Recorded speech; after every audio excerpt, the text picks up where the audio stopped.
பார்க்கும்போது எந்த ஒரு அரசியல் கட்சியும் அதாவது உள் மனசுலேருந்து இதயத்திலேருந்து எந்த தலைவரும் இதுவரையும் பேசுகிறதா சரித்திரமே கிடையாது. தன்னுடைய இதயத்திலிருந்து ஒரு வார்த்தை விட்டுக்கிறார். எப்படின்னா, வேட்பாளர்களை சத்தியம் வாங்கினது சரித்திரம் எந்த இதுவரையும் நடந்த எந்த தேர்தல் அறிமுக கூட்டத்தில் எந்த வேட்பாளர்கள் எந்த கட்சியாவது சத்தியம் வாங்கியிருப்பாங்களா? நான் ஊழல் பண்ண மாட்டேன், மக்கள் கையில் எந்த விதமான கட்ட பஞ்சாயத்தும் பண்ண மாட்டேன், பெண்களுக்கு தொந்தரவு கொடுக்க மாட்டேன்னு சொன்ன ஒரே தலைவர் யாருன்னா தளபதி விஜய் அவர்கள். அவங்க ஒரு கட்சியில் அதாவது ஒரு கட்சிக்கு இவ்வளோ எம்எல்ஏ வராங்க அப்படின்னா அவங்க யோசிச்சு தானே வருவாங்க. அதேமாதிரி எல்லா எம்எல்ஏவும் நாங்கள் சேர்க்கலை. யார் சேர்க்கணுமோ அவங்கள மட்டும்தான் சேர்த்து வரோம். ஊழல் இல்லாத நேர்மையான எம்எல்ஏ மட்டும்தான் சேர்த்து வரும். அதனால் மிகப்பெரிய வாய்ப்பு இருக்குது. 30 சீட்டில் நிற்கிறோம். 30 சீட்டில் நாங்கள் நிற்கிறோம். ஆட்சி அமைக்கக்கூடிய சக்தி இருக்குது தாவேக்கால். எங்களுடைய தொகுதியில் மக்கள் பிரச்சனை நிறையா இருக்குது. அந்த மக்கள் பிரச்சனையை தீர்த்து வைக்கக்கூடிய பிரதான வேட்பாளராக நான் கண்டிப்பாக இருப்பேன். என்னோடய பேர் வி.ஜே. சந்திரன். நான் முன்னாள் ஐபிஎஸ் ஆஃபீஸர், ஐஜியாக ஒர்க் பண்ணேன். இப்போ நான் நிற்கிற தொகுதி பேர் ராஜ்பவன். மெயினான தொகுதி தான், town heart of the town. அது பார்த்தீங்கன்னா அங்கே இப்போ கவர்னர் மாளிகை அங்கே தான் இருக்குது. அதே மாதிரி அசம்பிளி அங்கே தான் இருக்குது. போலீஸ் ஹெட் குவார்ட்டர்ஸ் அங்கே தான் இருக்குது. தலைமையகம் அங்கே தான் இருக்குது. அந்த மாதிரி இருக்கக்கூடிய ஒரு முக்கியமான இடத்துல நிற்கிறாங்க. கரைபடாத கறந்தாங்க. அவர் இந்த வரைக்கும் யார் அவர் ஏமாத்திரம் இப்போ ஃப்ராட் பண்ணாங்க, மக்கள்கிட்ட இது பண்ணாங்க அது பண்ணாங்க எதுவும் இல்லாமல் நேர்மையான ஒரு மனிதராக இருக்கார் விஜய். அவர் மக்களுக்கு நல்லா செய்யணுங்கிற ஒரே நோக்கத்துக்காக தான் வந்திருக்காரு. அதுதான் எனக்கு மெயின் பாயிண்ட் ஆச்சுங்க. 2-3 முறை நான் பார்த்த போதெல்லாம் ரொம்ப அற்புதமாக சொன்னார். சார், நீங்கள் ஐஜியாக இருக்கீங்க, நல்ல நேம் உங்களுக்கு இருக்குது. அதை கட்சியிலையும் வந்தாலும் நீங்கள் கடைபிடிக்கணும். மக்களுக்கு சேவை செய்கிறது நம்மளுடைய நோக்கமாக இருக்கணும். நம்மளுடைய முதல் கொள்கையை மக்களை ரீச் ஆகணும். இப்போ மக்களுக்கு எப்படி காவல்துறையிலேருந்து பாதுகாப்பு கொடுத்தீங்களோ அதே மாதிரி கட்சியிலையும் பாதுகாப்பு கொடுக்கணும் அப்படிங்கிறது அவருடைய இதாக இருந்துச்சு. ஆமாம், வாக்குறுதிகளை இல்லை போதைப் பொருளை ஒழிக்கணும், மது போதைகள் இளைஞர்கள் மீண்டு வரணும், அதுக்கான வேலை வாய்ப்புகளை கண்டிப்பாக நம்மளுடைய தமிழக வெற்றி கழகத்தினுடைய தளபதி விஜய் அவர்களுடைய கோரிக்கைகளை இது ஒன்று. இந்த கட்சி தான் எங்கள் கட்சி ஆட்சிக்கு வந்தால் சொல்கிறீங்களா? நிச்சயமாக இப்போ பெண்கள் பாதுகாப்பு ரொம்ப முக்கியமாக கொடுக்குறோம். இப்போ ஒரு ஆப் கூட ரெடி பண்ணிட்டு இருக்கிறோம், நாங்களே பண்ணிட்டு இருக்கிறோம். அந்த ஆப் அப்படி ஒரு பட்டனை தட்டினாங்கன்னா போதும், அவங்க ஆபத்தில் இருக்கிறாங்க, ஒரு பிரச்சனை ஆகுது அப்படி சொன்ன அவங்க செல்ஃபோன் எடுத்து ஒரு நம்பரை அனுப்பிச்சுனா அவங்க எங்கே இருப்பாங்கன்னு சொல்லிட்டு இம்மீடியட்டாக அது கண்ட்ரோல் ரூமுக்கு அடிக்கும், போலீஸ் கண்ட்ரோல் ரூம் கிடைக்கும். அதே மாதிரி தொகுதியில் இருக்கிறவங்களுக்கு 10 பேர் 50 பேருக்கு அவங்களுக்கெல்லாம் அடிக்கும். அப்படி இருக்கும்போது எங்களுக்கு உடனடியாக 10 நிமிஷத்தில் அவங்க போய் ரீச் ஆக முடியும், அவங்களுக்கு தக்க பாதுகாப்பு கொடுக்க முடியும். அது மெயின். 30 தொகுதியில் நாங்கள் போட்டிடுறாங்க. மினிமம் 22 தொகுதியில் நாங்கள் ஜெயிப்போம். மக்கள் ரொம்ப எழுச்சியாக இருக்காங்க. அதாவது நல்ல வரவேற்பு எதிர்பார்க்குறாங்க. ஒரு நல்ல ஒரு புதிய மாற்றங்களை மக்கள் எதிர்பார்க்குது. இவ்வளவு இக்கட்டான நெருக்கடி நம்ம தளபதிக்கு கொடுத்தோம். மக்களினுடைய ஆர்வம் துளியளவு கூட குறையவே இல்லை. அதுக்கு காரணம் தளபதி அவர்கள் கொடுத்த வாக்குறுதிகள். அது மக்கள் மனசில் நெஞ்சில் நேராக போயிட்டு கரெக்டாக அவங்களுக்கு கண்டிப்பாக ஒரு மாற்றத்தை வரணும்னு எல்லாமே எதிர்பார்க்கறது தான். மக்களுக்கு மேம்பாலமெல்லாம் அமைக்கணுங்க. அதாவது பாண்டிச்சேரியில் பிரச்சனையே நான் முதல்ல சொன்ன மாதிரி போக்குவரத்து தாங்க. மக்கள் போகவே முடியல. இல்லை நேரு ஸ்ட்ரீட் ஆகட்டும், காந்தி ஸ்ட்ரீட், அண்ணா சாலை ஆகட்டும், அல்லது அந்த பக்கம் மெயின் ஈசிஆர் ரோடாக இருக்கட்டும், எல்லா இடத்துலையுமே டிராஃபிக் ஜாம் ரொம்ப ஹெவியாக இருக்குது. அதை ஈஸ் பண்ணி விட்டோம்னா போதுங்க. வைன் ஷாப்பை கண்டிப்பாக குறைக்கணும். அதான் சொன்னேன், ரெட்ரோ பார்லாம் கொண்டு போய் தனியாக டூரிசம் ஏரியாக்குன்னு தனியாக கொண்டு போயிடணும். அதை மக்கள் வீட்டில் எல்லாம் இருந்துச்சுன்னா ரெசிடென்சியல் ஏரியாக்களில் ரெட்ரோ பார் இருக்குது. அது மக்களுக்கு பயங்கரமாக அவங்களுக்கு கஷ்டமாக இருக்குது. அதெல்லாம் அதையே நம்ம ரிமூவ் பண்ணணும். அதே மாதிரி அவர்கள் ஒவ்வொருவரையும் தேர்ந்தெடுத்து தான் எடுத்திருக்காரு. ஐயா சொன்ன மாதிரி ஐஜியாக இருந்து சமூக அமைப்பில் இருந்து வந்தவர். நாங்கள் துணை இராணுவப்படை ஒரு இராணுவத்திலிருந்து 22 ஆண்டு காலம் அங்கே இருக்க இன்னல்கள் தெரியும். அதேமாரி நாங்கள் நாட்டுக்காக சேவை பண்ணவங்க. நாங்கள் சொந்த தொகுதிக்கு பண்ண மாட்டோமா, எல்லாம் அலசி ஆராய்ஞ்சு ஒவ்வொரு சமூக அமைப்பில் ஒவ்வொரு சமூக ஆர்வலர்களை இவங்களுடைய ஃபீட்பேக்கை எடுத்து தான் தளபதி அவர்கள் எங்களை நியமிச்சிருக்காரு. கண்டிப்பாக அவருக்கு நாங்கள் விசுவாசமாக அவர் கொடுத்த வாக்குறுதிகளை கண்டிப்பாக மக்களுக்காக சேவை செய்யறதுக்கு தான் நாங்கள் வந்திருக்கிறோம். யாருங்க வர்றாருங்க? முதல் வாரத்தில் வரேன்னு சொல்லியிருக்காரு. மேபி 3ஆம் தேதி ஐ திங்க் வேறு யாரும் வராங்க. 4ஆம் தேதிக்கு மேலே வருவார். 4ஆம் தேதி அறிவிப்பார். அதான் நான் ஏற்கனவே சொன்ன மாதிரி தான். அதாவது காரைக்கால் நார்த்துலேருந்து நான் வந்திருக்கேன். என் பேர் வெங்கடேஷ். எனக்கு 35 இயர்ஸ் ஆகுது.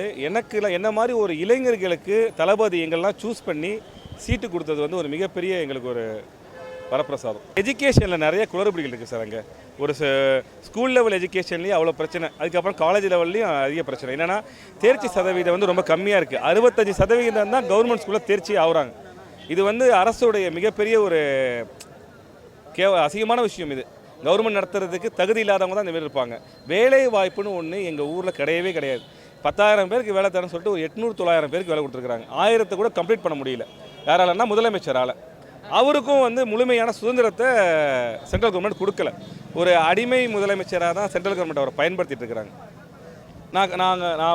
நான் என்னுடைய தொகுதியில் என்னை வந்து சட்டமன்ற உறுப்பினராக ஆக்கினாங்க அப்படின்னா முதல்ல ஆனால் எல்லா ஸ்கூலுக்கும் போய்ட்டு விசிட் பண்ணுவேன். ஸ்கூல் எஜுகேஷனில் உள்ள பிரச்சனைகளை தீர்த்து வைப்போம். அடுத்தது அங்கே உள்ள பப்ளிக்கு சாக்கடை பிரச்சனையும் சாலை பிரச்சனையும் பொதுவாக உண்டு, அதுக்கு செய்வோம். அப்புறம் கவர்மெண்ட் ஜாப் இல்லைனாலும் ப்ரைவேட் ஜாபுக்கான வேலைவாய்ப்பு முகாம்களை ஏற்படுத்துவோம். விஜயை நான் பார்த்தோன்னே நான் கேட்டது, காரைக்காலுக்கு வருவீங்களாண்ணா அப்படின்னு கேட்டேன். 100% வரப்போ இதில் என்னப்பா சந்தேகம் அப்படின்னு கேட்டாங்க. அதாவது உங்களோட கேள்வியிலே ஒரு மிகப்பெரிய கரெக்ஷன் இருக்குது. என்னென்னா, அவரை மக்கள் வந்து ஆக்டராக பார்த்து ரொம்ப நாள் ஆயிட்டு அவர் ஆக்டராக பார்க்குறதில்ல, தலைவராக தான் பார்க்குறாங்க. இல்லை இப்போ வரைக்குமே தலைவர். இப்போ இங்கே நிற்கிற அத்தனை பேருமே அவர் வந்து ஏதாவது ஒரு மாற்றத்தை ஏற்படுத்துவாங்க தான் இங்கே வந்திருக்கிறாங்க. கண்டிப்பாக வந்து இது ஃபேண்டசிங்கிற வார்த்தையில் வந்து சுருக்கிடாதீங்க. ஃபேண்டசி வேறு, இது ரியல் பொலிட்டிக்கல் லீடர்ஷிப் வேறு. ஓகேவா? கண்டிப்பாக மாறும். மக்கள் வந்து எதிர்பார்க்குறதே இந்த மாதிரி ஒரு ஆட்சியே வேணாம். இனிமேல் இந்த மாதிரி திமுக மாதிரி ஒரு ஆட்சி, ஏடிஎம்கே மாதிரி ஒரு ஆட்சியே வேணாம், என்டிஏ கூட்டணி ஆட்சியும் வேணாம். இது வந்து ஒரு மிகப்பெரிய மக்களுக்கான வாய்ப்பு. மாற்றத்தை வந்து மக்கள் தேடி போக வேணாம், அவங்கள தேடி வருது.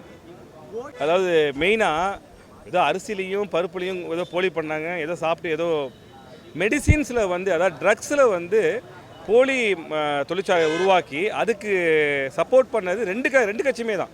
Both Congress and NR Congress, அதாவது பிஜேபி கூட்டணி உள்ளவங்க 2 பேருமே அதுக்கு சப்போர்ட் பண்ணி இன்றைக்கி குற்றவாளிகளை அரெஸ்ட் பண்ண முடியாமல் ஜாமீனில் விட்டுட்டு தேடிட்டு இருக்கிறாங்க.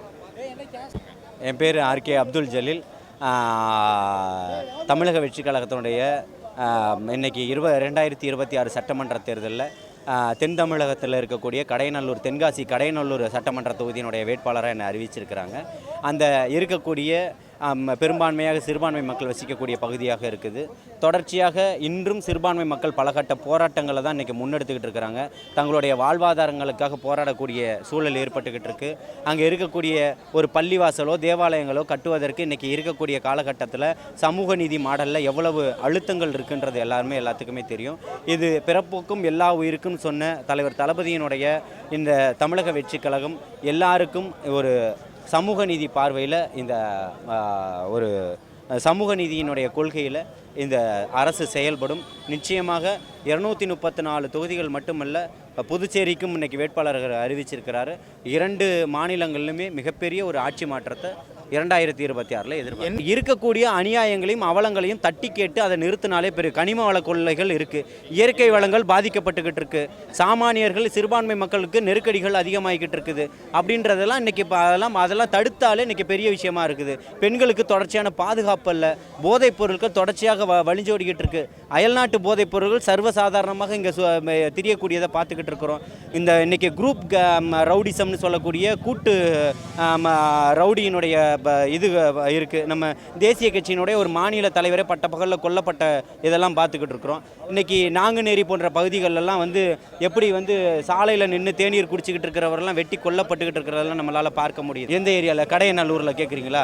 கடையநல்லூரில் தான் சொன்னேன். கனிம வளங்கள் கொள்ளையடிக்கப்படுவதும் இயற்கை வளங்கள் பாதுகாக்கப்படக்கூடியதும் அழிக்கப்படுறதையும் பாதுகாக்கப்படும். பெண்களுக்கு பாதுகாப்பு உறுதி செய்யப்படும், போதைகள் தடுக்கப்படும், போதை கலாச்சாரங்கள் ஒழிக்கப்படும்ன்றதை சொல்லியிருக்கேன். மக்கள் வந்து நிம்மதியாக இருக்கிறதுக்கு என்னென்ன தேவைகளோ அடிப்படை தேவைகளும் குடிநீரும் சாலைகளும், மக்கள் வந்து நிம்மதியாக இருக்கக்கூடிய சட்டங்கள் கடுமையாக்கப்படும், காவல்துறை முடுக்கிவிடப்படும். புரியுதுங்களா? அதில் மாற்று கருத்து இருக்குல்ல. யார் எந்த ஒரு புகார் அளித்தாலும் அது உடனடியாக தீர்க்கப்படும். அங்கே கல்லூரி இல்லைன்னு சொல்லியிருக்காங்க, கல்லூரிகள் கொண்டு வரப்படும். இருக்கக்கூடிய கல்லூரிகளும் பள்ளிகளும் மேம்படுத்தப்படும். இந்த மாதிரி நிறைய அடிப்படை தேவைகள் அங்கே இருக்குது. ஓட்டு அதாவது இன்றைக்கி களத்தை நீங்கள் அப்படி அமைச்சு வச்சுருக்கீங்க அரசியல்வாதிகள். அதாவது எந்த கூட்டம் தற்கூரின்னு சொல்லுதோ அந்த தற்கூரி கூட்டம் தான் இன்றைக்கி ஓட்டுக்கு வந்து பணத்தை கொடுத்து நோட்டை கொடுத்து ஓட்டு வாங்கலாம்ன்ற ஒரு கலாச்சாரத்தை அந்த தற்கூரி கூட்டங்கள் தான் உருவாக்கி வச்சிருக்கு. அப்பேற்பட்ட தற்கூரி கூட்டங்களுக்கு மிகப்பெரிய சவுக்கட்டியை சொல்லட்டிக்கிட்டு சாட்டையை சொல்லட்டிக்கிட்டு தான் இன்றைக்கி ஜனநாயகன் வந்திருக்கிறாரு.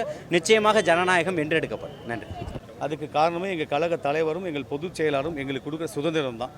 அந்த சுதந்திரத்தினால தான் நாங்கள் வந்து சுதந்திரமாக வேலை செய்கிறோம். அதான் எல்லாமே தளபதி சொல்லியிருக்காருல்ல, இளைஞர்களுக்கான மாற்றம் என்ன இருக்குது, அதே மாதிரி மகளிருக்கான எல்லாமே சொல்லியிருக்காருல்ல. அவர் இங்கே இருக்கிற மக்களுக்கான குறைகளை கேட்டறிந்து அவர்கள் அடிப்படை வசதிகளும் அங்கே என்னென்ன குறைகள் இருக்கோ அதை எல்லாமே நிவர்த்தி பண்ண. அடிப்படை பிரச்சனைகள் நிறையா இருக்குது. தண்ணீர் பிரச்சனை இருக்குது, சாக்கடை வசதிகள் இருக்குது, அந்த மாதிரி நிறைய அடிப்படை பிரச்சனைகள் இருக்குது. 234 தொகுதி நாங்கள் வெற்றி பெற்று கேரண்டியாக வெற்றி பெறுவோம். முதல்வராக அவர் தான். ஏன்னா மக்கள் முடிவு செய்ததை யாராலையும் மாற்ற முடியாது. மக்கள் முடிவு செய்து விட்டார்கள்.